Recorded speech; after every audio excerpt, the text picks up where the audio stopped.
Hi there and welcome to another Ginger Prince production. It's been a long time, so I thought I'd better get back with another video, just give an update and put forward a little argument with regards to the Nativity of Jesus, randomly coming in on that. So what have I been up to? I have helped found a new blogging network called Skeptic Blogs, which I'll put up, let's say, there on the video. I'll put a link up there. Skeptic Blogs is a really cool blogging platform with a bunch of really great bloggers. Of course, I'm one of them. Yeah, loads of great posts and articles and arguments and what have you. So check it out.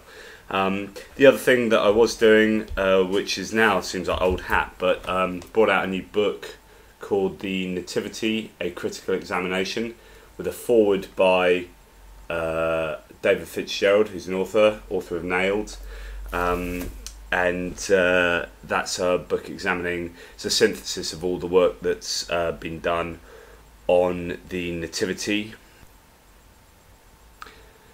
Yeah, so the book is a cumulative case against the historical claims of the Gospels of Luke and Matthew.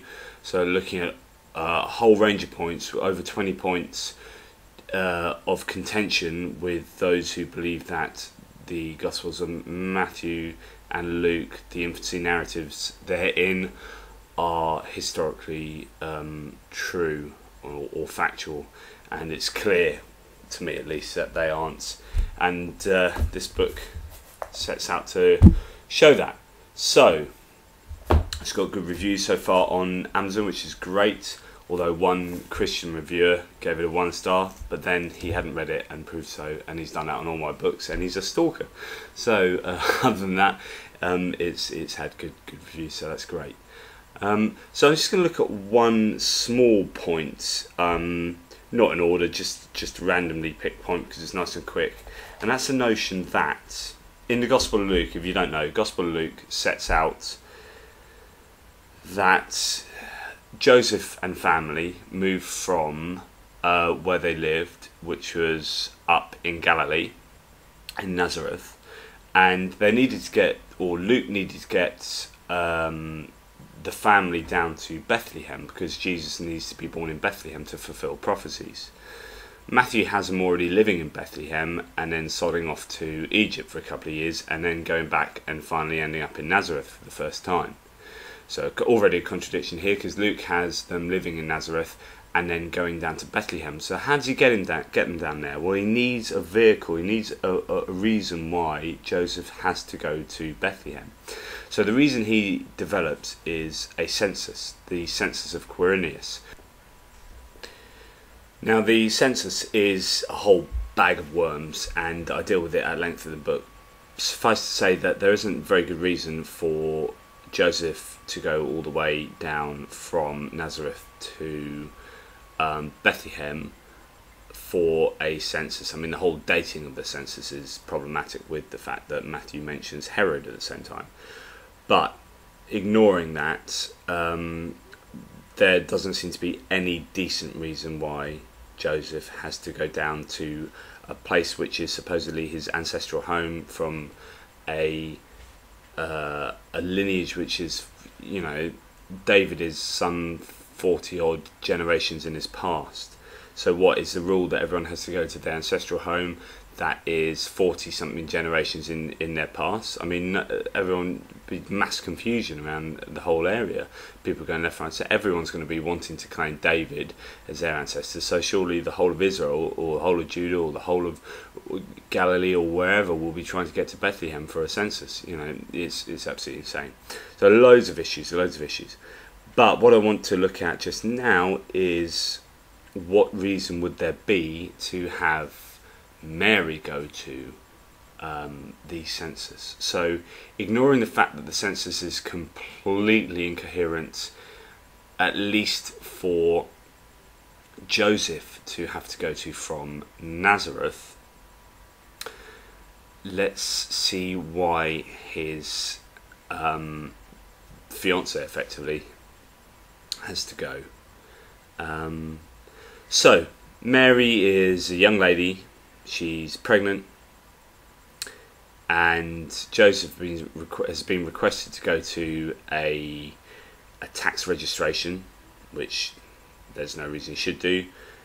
So Mary trots along with him. Now the problem is that Mary is pretty much 9 months pregnant.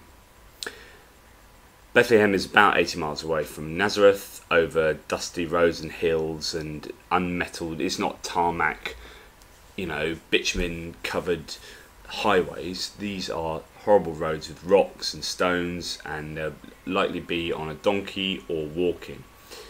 Either way, with a pregnant woman of that far gone in their pregnancy, that's going to take you a good 5 days at least, to get there. Which loving husband would put their 9-month pregnant partner on a donkey for 5 days? Who would do that? So the first issue with this whole notion that Mary has to go 80 miles from Nazareth to Bethlehem as being nonsense is the fact that a husband wouldn't ask that of their wife or betrothed unless he had a damn good reason. So some Christians say he did have a damn good reason. The damn good reason is because she was pregnant. She's obviously claiming it's the Holy Spirit. Certainly it's not Joseph. So in a small village, pregnant woman, out of wedlock, getting pregnant, she's likely to be stoned. So what's the best thing you can do? To take her with him, rather than leave her in Bethlehem to be stoned. First of all, there's no evidence for this. This is a kind of ad hoc piece of reasoning to get the theist, to get the Christian out of the hole. There's no positive evidence that that's the case. The second issue is she was already pregnant and went off to her cousin Elizabeth. Okay? Why didn't she just do that again? Surely that would be a far more sensible idea. Her cousin's going to have John the Baptist as a baby, already a pretty special baby, and both women have had annunciations. Why didn't she just go off there? She follows Joseph all the way down to Nazareth and to Bethlehem, and if Matthew's to be believed, then they sod off to Egypt for a couple of years to run away from Herod. So basically it's insane that such a heavily pregnant woman would first of all go all the way to Bethlehem, but second of all actually make it without giving birth. I mean, you do hear stories of pregnant ladies doing the marathon, but the fact is they do the marathon and then they give birth. She, on a 5-day trip on a donkey, I'm sorry, would have given birth halfway down that route. It just seems to be incredibly nonsensical that the whole journey took place in order to go to a census that, and here's one of the second major points, that she wasn't required to go to. So it's pretty obvious that women weren't required to go to censuses in those days. In fact, not until relatively recently. So, the women were the forgotten aspect of society. There would be no reason why she would have to have gone to the census in Bethlehem, only that Joseph would have wanted her to accompany him. So there's no statutory requirement that she would have gone.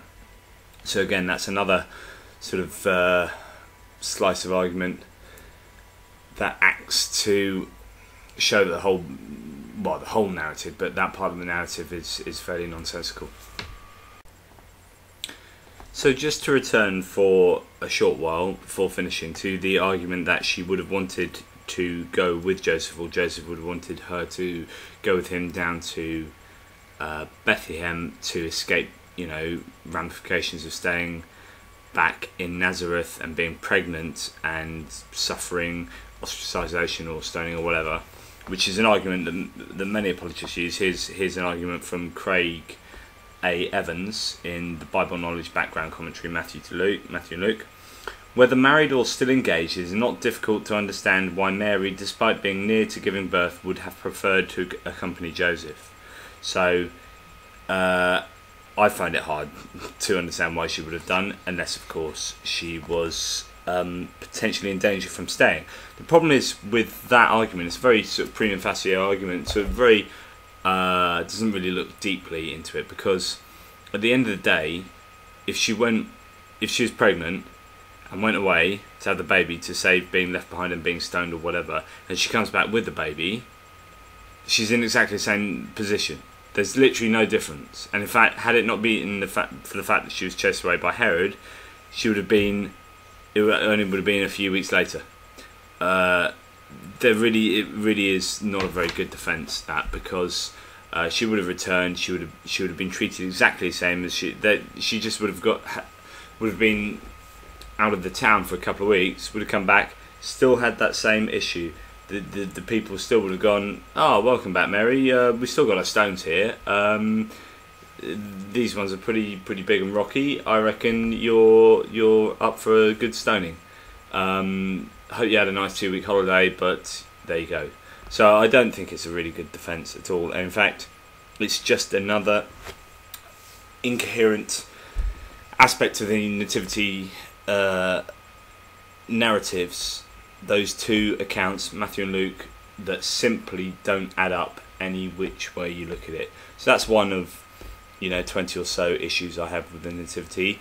If you're interested in reading about the nativity from a historical perspective, Amazon or any good retailer should be able to provide you with the nativity, a critical examination.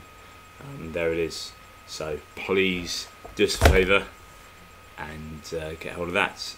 Anyway, I hope to post some more videos in the near future. Stay tuned. Cheers.